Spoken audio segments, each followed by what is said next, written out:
Oke, jadi kalau anak kita bisa mandiri kalau kita tidak membatasi, ya, dan kita juga jangan menetapkan harapan yang tidak realistis kepada si anak. Si anak belum bisa main piano, kita paksain, ya jangan. Itu juga akan membuat dia merasa dikendalikan oleh orang lain. Ya. Kemudian masuk ke tahap perkembangan berikutnya, umur 3-6 tahun, ya, atau prasekolah. Ya, di mana ini harus timbul rasa inisiatif. Ya, anak-anak mulai masuk ke TK. Ya, saya ingat sekali anak saya masuk ke TK, begitu pulang saya kaget juga. Ini anak masih TK, udah masuk ke rumah, taruh sepatunya di tempatnya. Diajarkan inisiatif supaya persiapan kepada nanti waktu dia sekolah. Inisiatif artinya dia akan melakukan sesuatu tanpa harus disuruh dan punya tujuan. Ya. Nah, anak yang punya inisiatif itu akan mampu untuk menahan diri dari perilaku yang tidak sesuai. Ya. Dia tahu, oh iya, kalau saya nggak taruh sepatu saya maka akan berantakan. Nah, makanya dia akan tahan. Pengen berantakin, tapi apa? Ada timbul inisiatif, oh iya, saya taruh di sini. Ya. Oke. Nah, inisiatif bisa terjadi kalau anak juga dikasih pujian atau reinforcement positif. Ya. Jadi kita sebagai orang tua itu jangan pelit-pelit muji anak. Ya, ada konsep reward and punishment. Ya, jadi kalau reward diberikan hadiah, artinya dipuji. Pada waktu anak melakukan sesuatu, dia nggak tahu itu benar atau salah. Tapi kalau begitu dikasih pujian, dia akan lakukan terus. Tapi pada waktu dia melakukan sesuatu kemudian salah, kemudian mendapatkan teguran, maka dia akan belajar, oh ini berarti tidak baik, dan dia tidak akan lakukan lagi. Itu yang penting yang juga dilakukan di fase ini. Kita harus kasih reward, ya, saat mereka melakukan sesuatu dengan benar.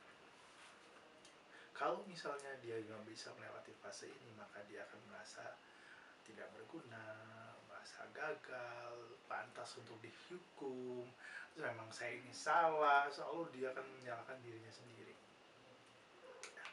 Oke, kemudian lanjut lagi ke fase berikutnya, fase industri. Ya, umur 6-12 tahun. Ini masih sama dengan fasenya si Sigmund Freud.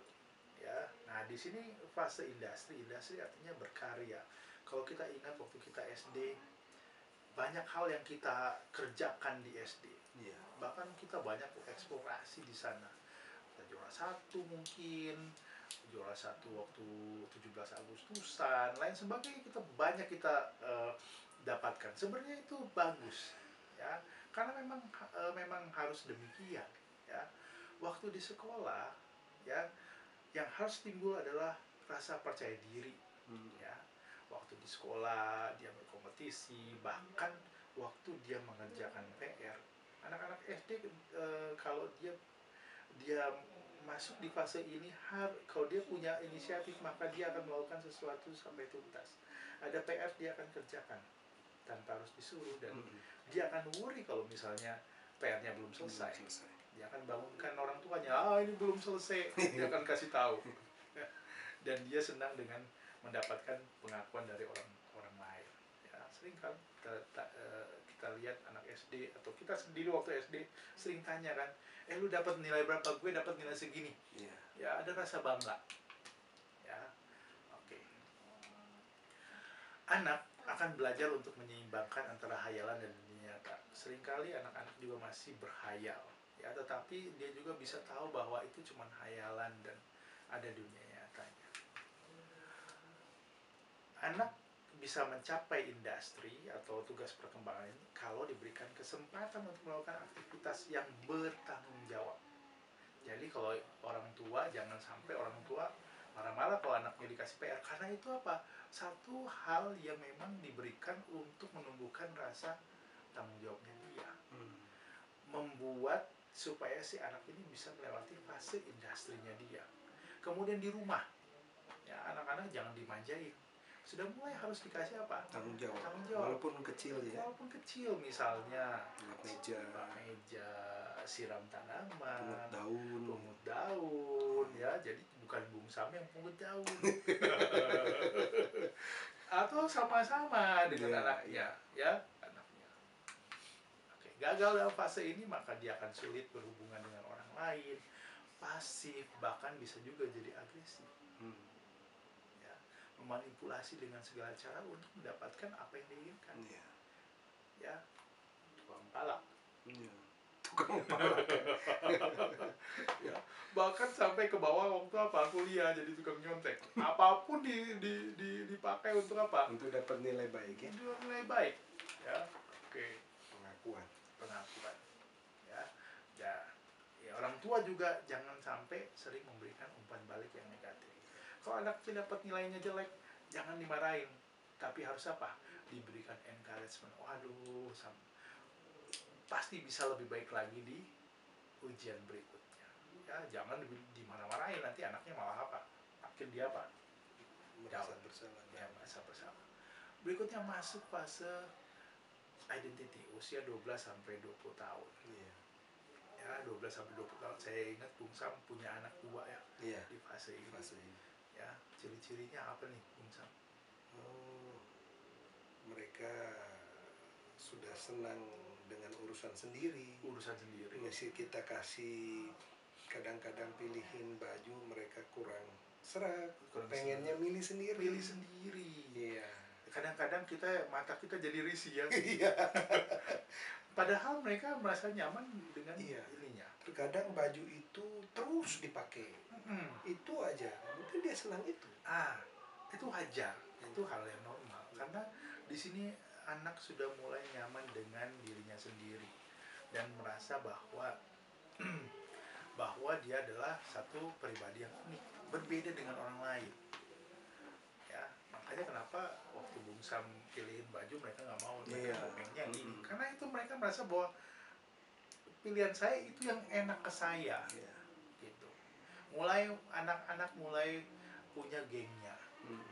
Ya, waktu Bung Sam remaja, ingat punya gengnya sendiri. Nah, bijis. Dia mau dengan yang lain gitu. Ya. Nah, karena apa? Dia nyaman, merasa nyaman. Ya, oke.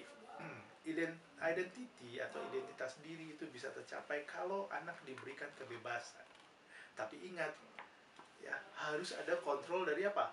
Orang tua. Sesuai kebutuhan. Jadi orang tua bisa kontrol, tapi sesuai kebutuhan. Artinya kalau misalnya dibutuhkan aja, atau dirasa perlu. Ya. Terkadang mereka usia seperti ini udah berkemah, disuruh di sekolah, iya kan? Atau pergi ke suatu tempat, itu yang kadang-kadang mengkhawatirkan. Jadi kontrolnya itu. Nah, kalau seperti itu ya boleh, tapi kontrolnya itu misalnya orang tua menanyakan kabarnya. Jadi walaupun dia dikasih kebebasan, tapi kita perlu karena masih dalam pengawasan orang tua. Ya. Jadi kalau misalnya anak gagal dari fase ini, maka anak akan ragu-ragu, bingung, nggak punya komitmen, rasa percaya dirinya juga hilang, bahkan dia bisa saja menjadi berontak karena dia pengen apa? Pengen dia menjadi pribadi yang unik, tapi nggak bisa. Ya. Oke. Gagal juga bisa karena apa? Tidak diberikan kesempatan mandiri oleh orang tua. Semuanya harus dengan orang tua. Saya sering bilang di kelas, mau nggak kalau misalnya kalian dari rumah ke asrama, ke Unai, udah diatur, ini pakaian hari Senin yang ini ya, di Selasa ya, mana mau kan? Mendaftar ditemenin gitu kan. Nah, itu tidak membentuk identitas diri. Bahkan katanya kalau misalnya disiplin di rumah tidak konsisten atau terlalu ketat, ya, itu juga membuat anak kehilangan identitas diri. Ya. Anak lebih milih orang tua, si ayah, karena akan dikasih izin dibandingkan ibu. Nah, itu yang nggak boleh juga. Ya. Nah, itulah yang penting yang kita lihat di sini.